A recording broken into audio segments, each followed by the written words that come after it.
अब यहाँ हामीले के गर्न सक्छौँ भने एउटा सिस्कोको पनि फायरवाल हार्डवेयरतिर लिन सक्छौँ। जस्तै मैले एउटा सिनेरियो बनाउँदैछु हैन,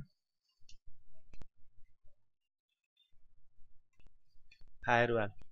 अब यहाँ के गर्ने भने एउटा सपोज हामीसित यहाँ सेक्युरिटी छ है, नेटवर्क डिभाइसमा यहाँ सेक्युरिटी भन्ने छ, फायरवाल कन्सेप्ट छ।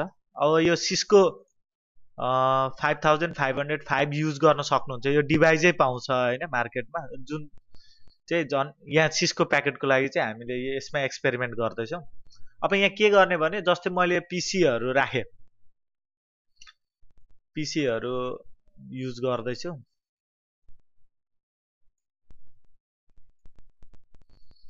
अब यो पिसीहरू युज गरिसकेपछि के गर्ने भने अब यो चाहिँ फायरवालले गरेर चाहिँ सेभ गर्नु पर्यो मलाई। कसरी अब सेभ गर्ने, कनेक्ट गर्नु पहिला फायरवालसित।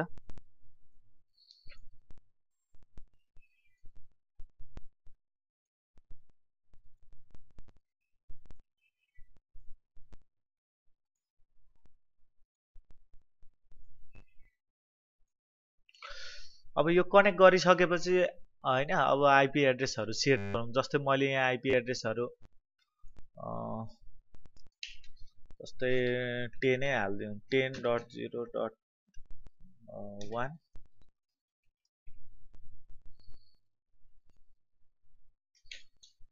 यो आइपी एड्रेस जस्तै 2 3 हालिदिउँ के अनि आइपी एड्रेस अर्को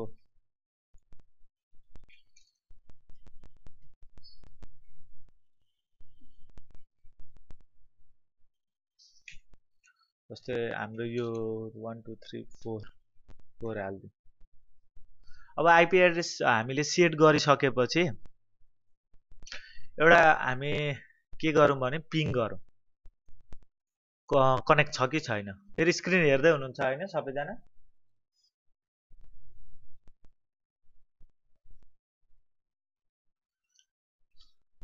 है यो एकछिन वेट गर्नु होला, त्यो ग्रिनहरू जम्मै ग्रिनहरू हुनुपर्छ है।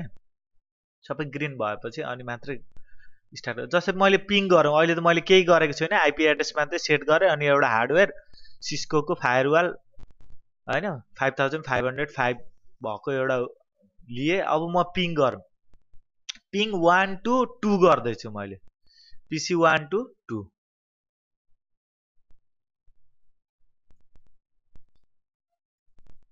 ओहो आइपी एड्रेस सेट गरेको छैन कि। अब आइपी एड्रेस सेट गरौँ पहिला होइन, सायद आइपी एड्रेस छैन होला। यहाँ आइपी एड्रेस पहिले सुरुमा सेट गर्नुपर्ने हुन्छ। आइपी एड्रेस सेट गरिदिउँ। जस्तै मैले यो 10.0.1 लिएँ। त्यस्तै गरेर यहाँ आइपी एड्रेस 10.0.2 है। त्यस्तै गरेर अर्को पिसीको 3 10.0.0.3। अब आइपी एड्रेस यो पिसीमा पनि गरौँ 4 को आइपी एड्रेस 10.0.0.4 लगभग पिङ भयो। अब आइपी एड्रेस सबै होस्टमा सेट गरिसकेपछि चाहिँ अनि बल्ल पिङ गर्न होला। जस्तै मैले पिसी 1 to 2 मा लग्दैछु, सक्सेसफुली भयो होइन, जम्मैको स्क्रिनमा देखियो।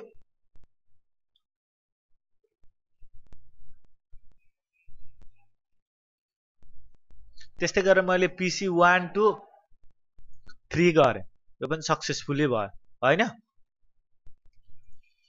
अनि अर्को हामी ट्राई गरौँ, पिसी 0 to 2 मा गरौँ। यो फेल्ड भयो, पिसी 0 to 2 मा फेल्ड भयो। हेर्न यहीँ दिएको छ पिसी 0 to 2 फेल्ड छ। पिसी फेरि 0 to 3 मा गरौँ, पिसी 0 to 3 मा पनि फेल्ड छ। पिसी 1 to 0 मा गरौँ, 1 to 0 मा पनि फेल्ड छ। अब यहाँ अभियसली हाम्रो के भयो त, डिफल्टली के गर भने पिसी 1 to 2 मा चाहिँ सक्सेसफुली भयो अरे हैन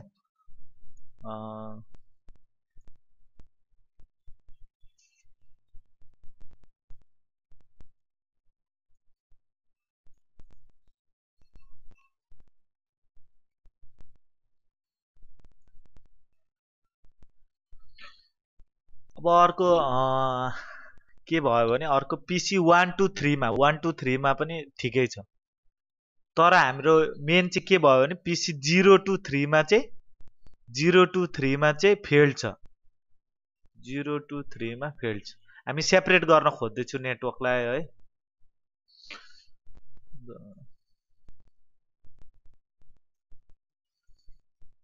अब 0 to 3 मा फेल्ड छ तर 1 to 2 मा चाहिँ सक्सेसफुली छ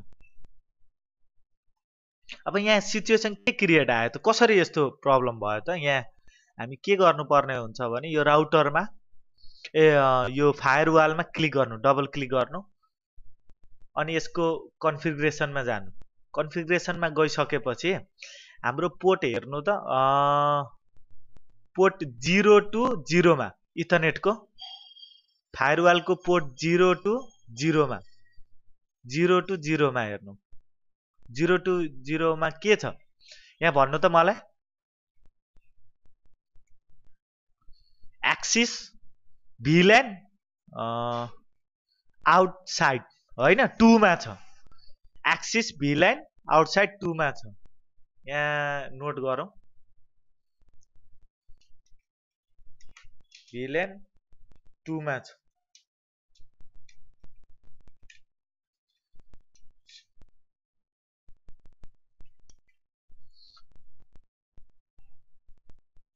हाम्रो पिसी 0 आउटसाइडमा छ त्यस्तै गरेर हामी अर्को पोर्टमा हेरौँ इथरनेट 01 मा इथरनेट 01 मा के छ त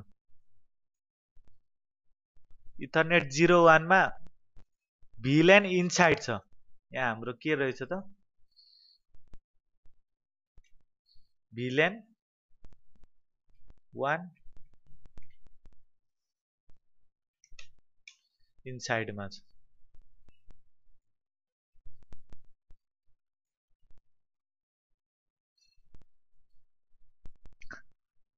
अर्को हामी हेरौँ अर्को इथरनेट 02 मा इथरनेट 02 मा के छ इथरनेट 02 मा पनि हाम्रो इनसाइड भिलेन 1 मै रहेछ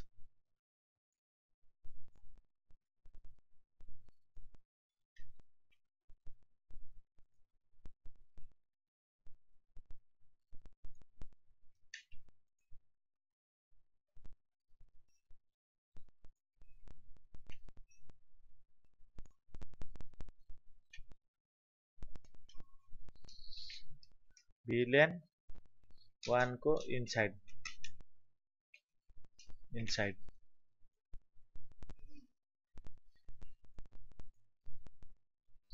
अब यो इथरनेट 03 मा हेरौँ कुन पोर्टमा छ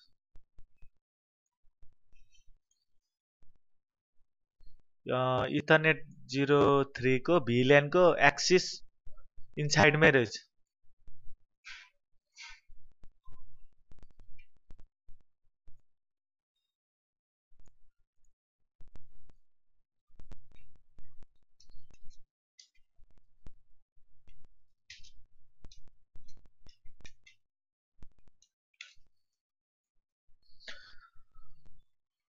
कन्सेप्ट बुझ्नुभयो यहाँ के गर्न खोज्दैछु हेलो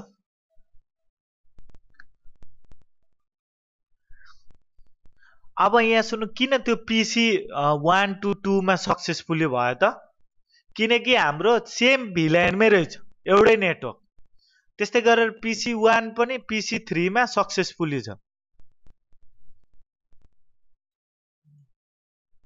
यहाँ पनि सक्सेसफुली छ तर हाम्रो डिफरेन्स चाहिँ के आयो त पिसी 0 चाहिँ पिसी 3 मा पनि जाँदैन पिसी 3 मा पनि जाँदैन यहाँ फेल्ड आयो 0 to 3 मा फेल्ड आउँछ 0 to 2 मा गयो भने पनि अभियसली फेलै आउँछ हैन त्यस्तै गरेर 1 मा पिसी 1 मा गयो भने यो पनि फेल आयो। त प्रब्लम के भएको रहेछ त भन्नाले डिफल्टली भिल्यान यिनीहरू तीनवटा कम्प्युटर चाहिँ हाम्रो के रहेछ भिल्यानको एउटा आर्किटेक्चरमा बसेको रहेछ।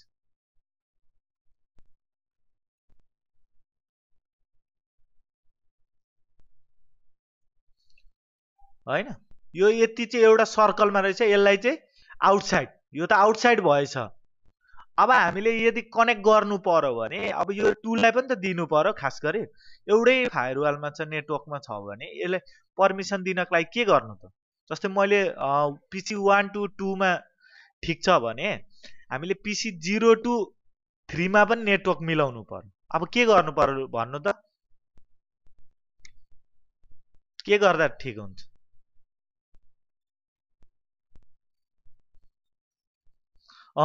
अब हामीले के गर्न सकिन्छ भने यो पिसीलाई चाहिँ होइन फायरवालमा क्लिक गर्ने, फायरवालमा क्लिक गर्ने अनि कुन पोर्टमा चाहिँ हामीले पर्मिसन गर्नु पर्ने होइन। जस्तै अब 3 मा हाम्रो 3 मा चाहिँ हाम्रो भिल्यान 2 बनाइदिँदा हुन्छ नभए भी होइन, किनकि 3 हो नि त इथरनेट। 3 मा चाहिँ हामी के गरिदिन्छौँ भने कम्युनिकेट गर्न यसलाई 2 मा राखिदिन्छ। अब 2 मा राखिदिएपछि अब एकचोटि ट्राई गर्नु त। यहाँ हामीले के गर्यौँ 2 अनि आउटसाइडमा राख्दिउँ, आउटसाइडमा राख्दिउँ। अब सिनेरियो हेरौँ त, पिङ गरौँ। जस्तै पिसी 0 to पिसी 3 मा वेट गर्नु, यहाँ कलर भएको छैन।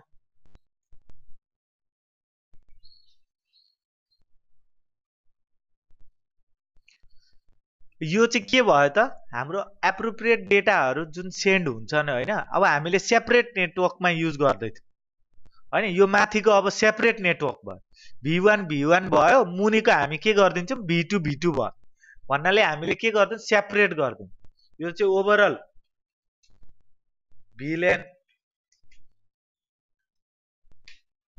1 को नेटवर्क भयो इनसाइड अनि अर्को ओभरअल भिल्यान को 2 को नेटवर्क भयो। अब हामीले यो चाहिँदैन होइन यो। अब एकचोटि ट्राई गरौँ त, यो ओभरअल आउटसाइड द र इनसाइड द नेटवर्क भयो यहाँ। अब यसलाई एकचोटि फेरि पिङ गरौँ त, यी सक्सेसफुली आयो हो कि होइन भन्नु त। अब हामीले सेपरेट काम गर्न पायो नि त। पिसी 1 र पिसी 2 अलगै काम गर्दा भयो होइन, कुनै पनि डेटाजहरू एक्सचेन्ज हुनु पनि पाएन। अब डेटा यताको नेटवर्कको जुन भिल्यानको नेटवर्क हुन्छ आउटसाइडको डेटाहरू अब इनसाइडले लिन पाएन, इनसाइडको डेटाहरू आउटसाइडले लिन पाएन हो कि होइन, बुझ्नुभयो?